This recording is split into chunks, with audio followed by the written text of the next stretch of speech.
How's it going, YouTube? Today I wanted to do a 1-year review. I'm actually a little behind, and this would be a 14-month review, but nonetheless, I wanted to talk about my 2021 black diamond trim Ford Bronco that came equipped with the Sasquatch package.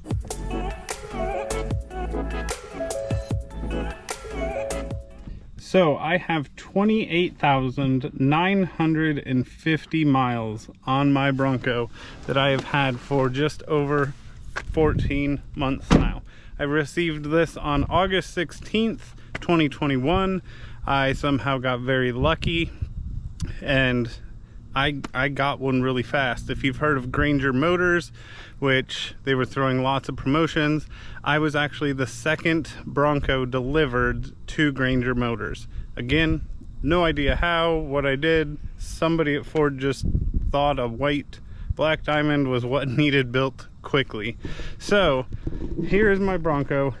A lot of you may have seen this before, seen pictures of it. I have been taking it to things like Bronco Super Celebration East. Obviously this has a custom wrap on it. I do have the Ford Performance beadlock rings.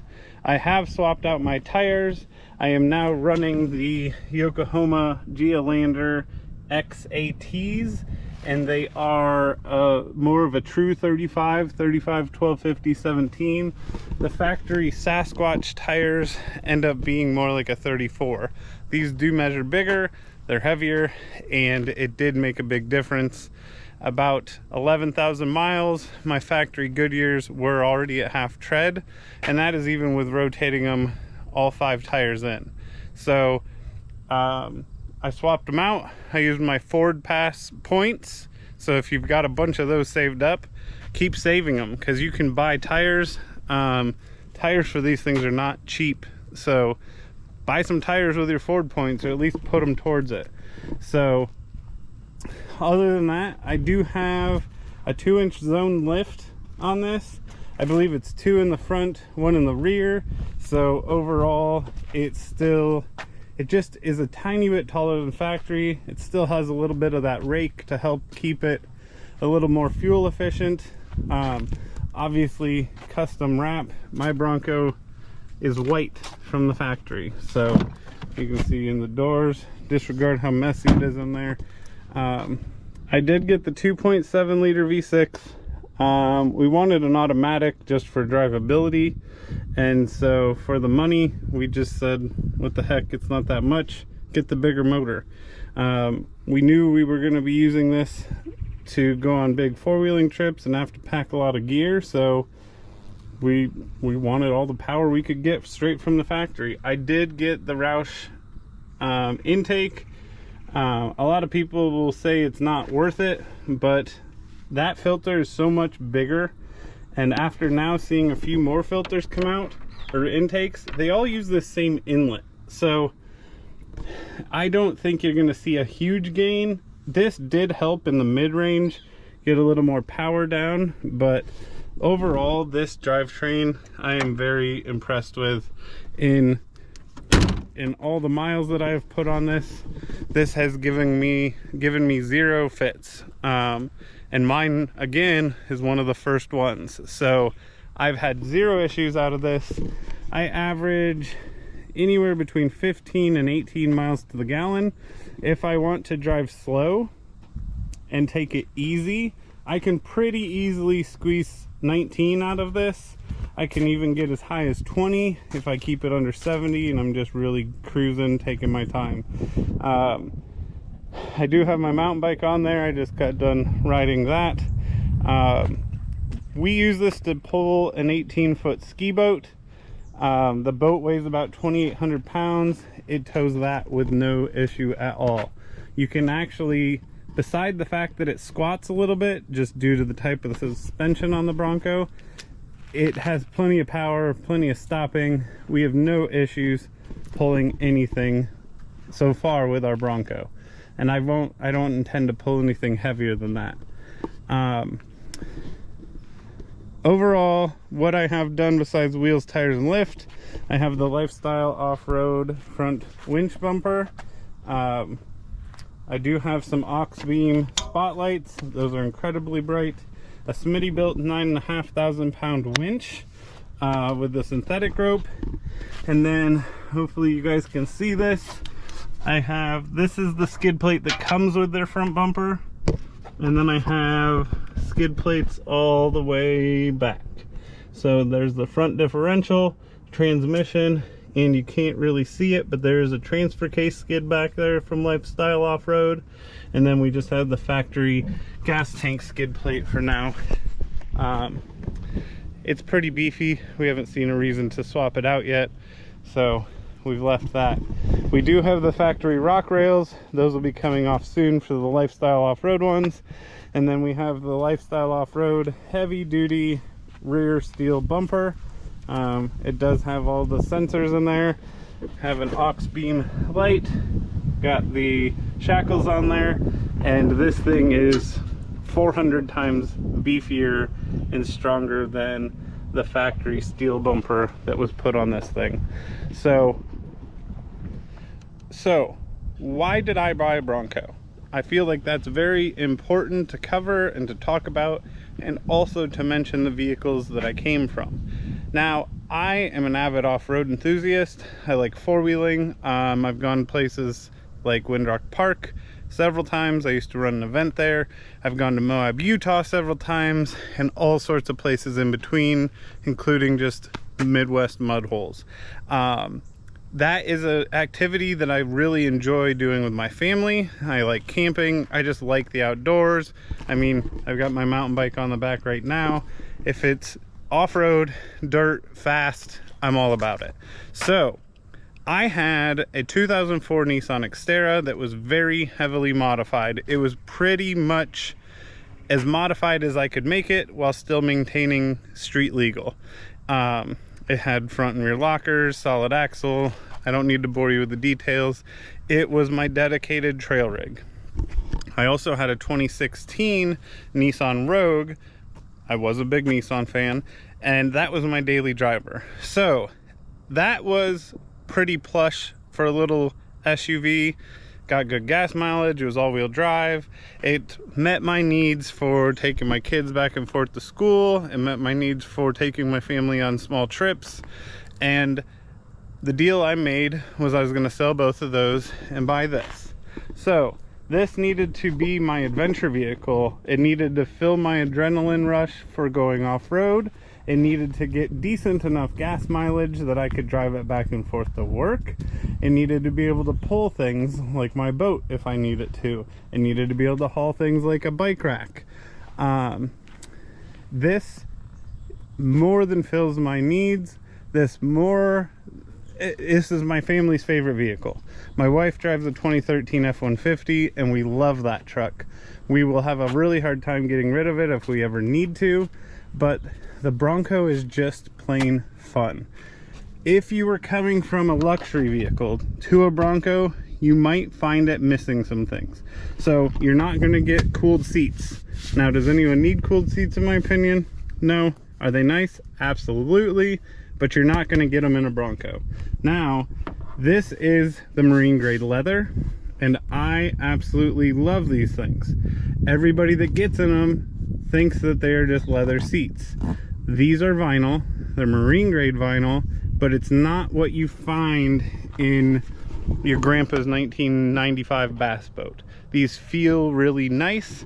They do get a little warm, so like right here, I mean, it's a little warm to the touch where the sun's hitting it right now, but with this gear shade up top, they stay nice and cool. I can have my windows down, I can let it sit out in the sun, and nothing gets overly hot. I have a 4-year-old and a 2-year-old, and there's plenty of room back here. I am 6'1", I'm not a small guy, and I can have either of them sitting behind me. These back seats do recline. That's the forward position. That's all the way back. It's not a ton of reclining, but they do recline. The headrests flip up and down.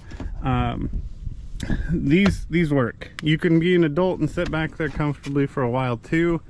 I find these seats to be incredibly comfortable. We took this on a road trip from Des Moines, Iowa to Moab, Utah. to Zion National Park, Grand Canyon, and all the way back to Des Moines. It was a 3,600 mile road trip, 4 people in the Bronco, and no complaints about comfort at all.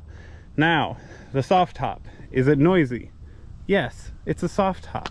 I don't know what you expect. Is it unbearable? Absolutely not. The most amount of noise difference you're gonna feel in this over like a regular SUV, say like a Ford Explorer, is the sound is gonna cut through here. This is just a thin piece of plastic. So if you seal this up tight, if you have the Velcro done really nicely, if you have the windows in, it'll seal out a lot of the noise. But say a motorcycle is back here and it's a loud Harley or a truck with big loud mud tires, you're gonna hear the tires through those back windows. Now, one thing I have found is I can take a moving blanket, just a cheap Harbor Freight moving blanket, throw it on top of my gear shade, and then I just kind of put it under these bungees to hold it in place, and that gives the sound something to absorb into, and it's cut down the noise immensely. When we take this on long trips, I throw that blanket up there, and it just makes it a little easier to hear your backseat passengers. It just quiets the cabin down just a little bit. I had every intention when I bought this to get a hardtop. I switched, called the dealer, said get rid of the hardtop, I want my Bronco, and so I put the soft top on. I said I'll buy the hardtop later. After now 14 months, I will not be buying a hardtop. I absolutely love this thing. So right now it is October 3rd, and it's a nice day, and we have the top flip back.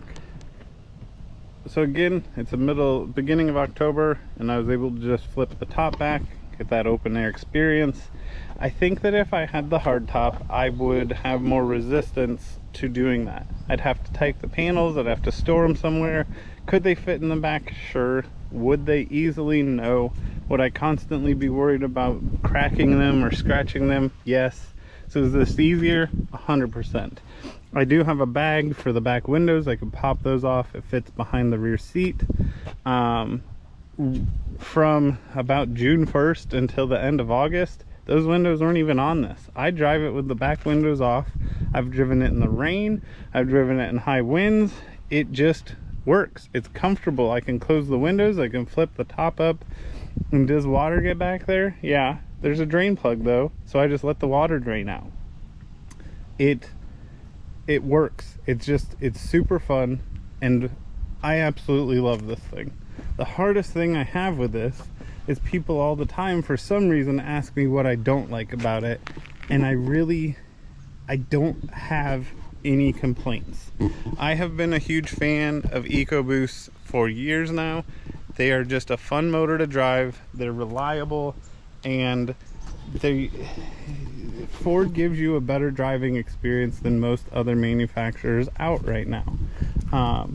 I've driven several other platforms, and it just gets boring. There's nothing super exciting about driving a 5.3 Silverado.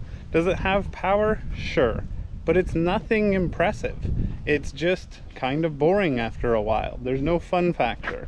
What I like about this is if I want to flip the top back, I can flip the top back. Do I want to take the top all the way off? I can do that too. I have a tonneau cover to flip over the back, and I can do so many different things with it. I can take the front doors off, the back doors off. You can constantly change how this vehicle is, and it's just a blast. Now, could you do that with a Wrangler? Yes, absolutely you can do that with a Wrangler. But when I have driven Wranglers, and I really only have experience with the 3.6, it's just kind of a blah platform for driving. There's nothing exciting about it. The 10-speed, the EcoBoost platform just are fun. And now that's obviously a personal opinion, but it's an opinion coming from a guy that's put almost 29,000 problem-free miles on his Bronco. I've done things like Windrock Park a couple times. That can be pretty extreme off-roading. If you're familiar with Walden Ridge, I did that trail with 2,000 miles on this truck. That is a black level trail. It's very difficult, very tight, and this truck was bone stock besides a bumper. I've done things like Fins and Things and Hell's Revenge. I did Hell's Gate, and this vehicle performs flawlessly. I went and drove Pikes Peak and had my family in it and just felt safe. We just really like the Bronco. This is probably the only vehicle that I would purchase for me and my family right now. So if you're looking to get an adventure vehicle, if you want a vehicle to take your family out in, I would definitely recommend looking at a truck like this. Now, if you just want something to cruise around town in, you don't need the Sasquatch package or anything like that. For the average person, it's way more than you need, just because it's got lockers, the big tires. You'd be better off getting something more in a base model, or like a big Banks and Outer Banks, sorry, and might as well save some MPGs. But overall, we've been extremely satisfied with the Bronco. This thing is built really well. It's a blast to drive. My kids constantly fight over if we're taking mom or dad's trucks. They always want to take dad's truck, and we love this thing. So if you're looking for a Ford Bronco, I definitely recommend it. I would go drive one. Again, if you're coming from some sort of luxury line of vehicle, it might not be for you. If you want something to take adventures on, to go off-roading, go out into the woods and explore, 100%, you're gonna love these trucks. No complaints. So thanks for watching. Go ahead and hit that like and subscribe, and check out lifestyleoffroad.com if you're in the market for off-road protection for your Bronco. Thanks everyone.